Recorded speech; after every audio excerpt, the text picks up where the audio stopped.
पता है डॉक्टर डूम के पास कोई डॉक्टर वाली डिग्री नहीं है, लेकिन फिर भी वो अपने नाम के आगे डॉक्टर लगाता है। अब ऐसा इसलिए क्योंकि डूम का सबसे बड़ा राइवल रीड रिचर्ड्स है और डॉक्टर डूम को बिल्कुल नहीं पसंद कि वो किसी चीज में मिस्टर फैंटास्टिक से पीछे रह जाए, इसलिए वो खुद को डॉक्टर डूम बोलना शुरू कर देता है। ऐसे ही डूम के कई सारे सीक्रेट्स है जो काफी सुपर फैंस को नहीं पता, और आज हम ऐसे कुछ डूम सीक्रेट्स की बात करने वाले हैं। तो सबसे पहले बात करते हैं डीसी के डॉक्टर डूम की। अब वैसे तो ऐसे कई सारे कैरेक्टर्स है जो मार्वल और डीसी ने एक दूसरे से कॉपी किया है, लेकिन डीसी वालों ने डॉक्टर डूम की कॉपी भी बना दी थी। इस कैरेक्टर का नाम होता है लॉर्ड हैवक। इसे 1991 में कॉमिक अपीयरेंस मिला था, जबकि डॉक्टर डूम 1962 में सबसे पहली बार कॉमिक बुक में देखने मिला। अब लॉर्ड हैवक डीसी यूनिवर्स के अर्थ 8 से बिलोंग करता है, जो डीसी का मार्वल यूनिवर्स है। यह कैरेक्टर्स तो डीसी के हैं, लेकिन ये हेविली इंस्पायर्ड होते हैं मार्वल से। डूम की तरह लॉर्ड हैवक भी मेटेलिक आर्मर पहनकर घूमता है। ये कंट्री पर रूल करता है, बहुत ज्यादा इंटेलिजेंट भी है। इनफैक्ट डूम और हैवक दोनों का माइंडसेट सेम है कि वो सबसे काबिल है अपने प्लैनेट पर रूल करने के लिए। और जैसे डूम एवेंजर्स से फाइट करता है, वैसे ही लॉर्ड हैवक चैंपियंस ऑफ एंगोर से फाइट करता है, जो डीसी यूनिवर्स की एवेंजर्स टीम है।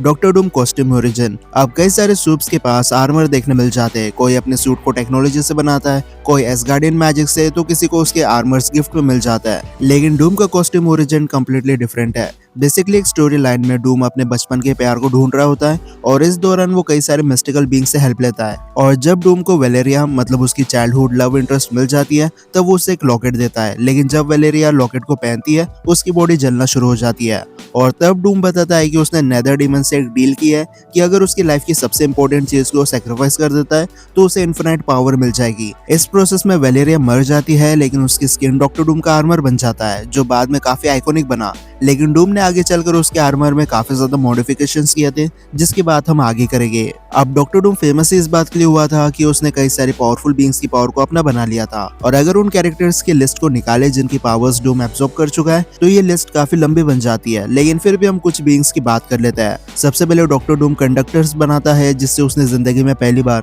सिल्वर सर्फर की पावर्स को एब्सॉर्ब कर लिया। लेकिन इसके बाद डूम गैलेक्टस की कॉस्मिक फोर्स, मॉलिक्यूल मैन की हेल्प से बियॉन्डर की पावर्स, फिर Celestial, Scarlet Witch, Watcher, Phoenix Force, Iron Fist, Starbrand, Ego the Living Planet, यहाँ तक कि इन्फिनिटी गॉन्टलेट तक की पावर्स को डूम एब्सॉर्ब कर चुका है। पर जितनी अच्छी स्टोरी डूम की कॉमिक बुक में देखने मिलती है, उतनी बेकार तरीके से डूम को मूवीज में अडेप्ट किया जाता है। जैसे फैंटास्टिक फोर में डॉक्टर डूम को कॉमिक एक्यूरेट लुक देने की कोशिश की थी, और ये रीड जितना इंटेलिजेंट भी था, लेकिन मैजिक के नाम पर इसके पास सिर्फ लो लेवल लाइटनिंग पावर्स थी। फिर भी उस टाइम के हिसाब से डूम काफी बेटर है। लेकिन फैंटास्टिक फोर रिबूट वाला डॉक्टर डूम तो और भी बेकार था। या तो इसकी ओरिजिन ही चेंज हो जाती है, डूम को एक डायमेंशन की मिस्टिकल एनर्जी से पावर्स मिलती है, पर ये अपने लिए कोई सूट नहीं बनाता। इसका स्पेस सूट ही बॉडी से चिपक जाता है, और ऐसे डूम का आइकॉनिक आर्मर एक स्पेस सूट बन गया। अब डॉक्टर डूम खुद को सबसे ग्रेटेस्ट समझता है, पर बचपन से रीड रिचर्ड्स उसका राइवल रहा है, और बहुत सारी चीजों में रीड डूम से आगे भी निकल जाता है।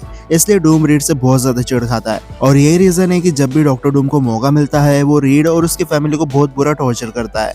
जैसे बेन ग्रिम मतलब द थिंग को डॉक्टर डूम कई बार मेंटली टॉर्चर किया है, वो भी तब जब बेन फैंटास्टिक फोर का मेंटली सबसे कमजोर मेंबर है। फिर डूम ने एक बार द थिंग और फ्रैंकलिन रिचर्ड्स को हेल में ट्रैप कर दिया था। फिर ह्यूमन टॉर्च के लिए डूम एक ऐसी मशीन बनाता है जिससे जॉनी फ्लेम ऑफ नहीं कर पाता, मतलब वो जलता ही रहता है। अब ना तो ह्यूमन टॉर्च कुछ खा सकता है और ना ही किसी को टच कर सकता है। रीड एडमेंटियम नेडल से ह्यूमन टॉर्च के बेसिक नीड को पूरा करता था, और परेशान होकर ह्यूमन टॉर्च स्पेस और डीप ओशन में जाता है, लेकिन वहां भी उसकी फ्लेम ऑफ नहीं होती।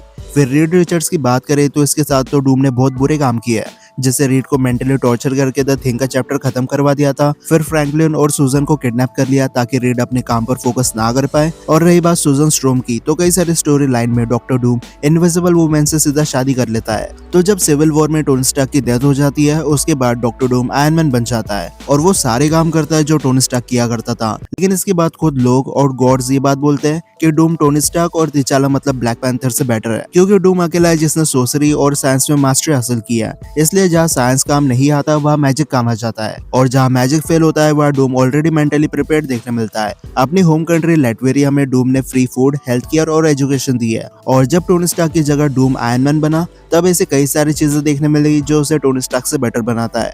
जिससे टोनी स्टार्क आर्मर होते हुए भी कई सारे विलन्स के सामने स्ट्रगल करता है, और साथ में उसे कई बार टीम अप करना पड़ता है मिशंस को पूरा करने के लिए। लेकिन डूम वन मैन आर्मी था। जब तक वो आयरन मैन था उसने कभी टीम अप नहीं किया और ना ही किसी के सामने स्ट्रगल की। डूम सीधा एनिमी को मार देता है जिसकी वजह से वो पलटवार ही नहीं कर पाता। ऊपर से सुपर विलन्स को पहले से पता होता है कि डूम कितना डेंजरस है, इसलिए ज्यादातर केस में वो खुद डूम से फाइट करना नहीं चाहते थे। ऊपर से टोनी को हमेशा गवर्नमेंट पॉलिटिक्स, शील्ड और एवेंजर्स टीम के रूल के नीचे रहकर काम करना पड़ता था। लेकिन डॉक्टर डूम का इन सबसे कोई कनेक्शन नहीं है, इसलिए वो अपनी मर्जी से फाइट करता, जिसकी वजह से लॉन्ग टर्म में डूम एक बेटर आयरन मैन बन जाता है टोनी स्टार्क से। अब जो पुरानी वाली सीक्रेट वॉर्स थी वहां पर डूम बियॉन्डर्स की पावर एब्जॉर्ब कर लेता है, लेकिन एक टाइम के बाद डूम के हाथों से ये सारी गॉडली पावर्स निकल जाती है।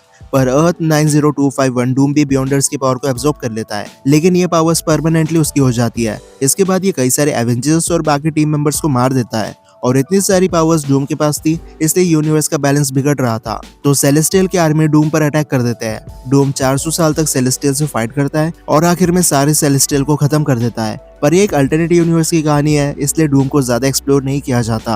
अब बहुत सारे लोगों को लगता है कि डूम का आर्मर सिर्फ मेटल प्लेटिंग है। वैसे तो डॉक्टर डूम का आर्मर टाइटेनियम से बना है, लेकिन ये साइंस और मैजिक से एनहांस्ड हो चुका है। डूम के सबसे बड़े एनिमीज फैंटास्टिक फोर है, इसलिए उसने अपने आर्मर को इस तरह मॉडिफाई किया है कि किसी भी फैंटास्टिक फोर मेंबर की पावर इस आर्मर पर काम ना करे। डूम आर्मर से एनर्जी शील्ड और ब्लेड्स प्रोड्यूस कर सकता है, साथ में मिड लेवल पर इलेक्ट्रिक बोल्ट्स भी प्रोड्यूस हो जाता है। ये आर्मर हर कंडीशन में सरवाइव कर सकता है, फिर डूम को चाहे डीप अंडर वाटर में फेंक दो और ना ही स्पेस के वैक्यूम में डूम मरेगा। इवन कॉस्मिक डायमेंशन और हेल में भी इस आर्मर को कुछ नहीं होता है। लेकिन डूम के सीक्रेट फैक्ट्स की लिस्ट यही खत्म हो जाती है। अब अगर आपको डूम का कोई फैक्ट पता हो तो मुझे कमेंट सेक्शन में जरूर बताना। तो अब मैं मिलता हूं आपसे अगले वीडियो में, तब तक गुड बाय।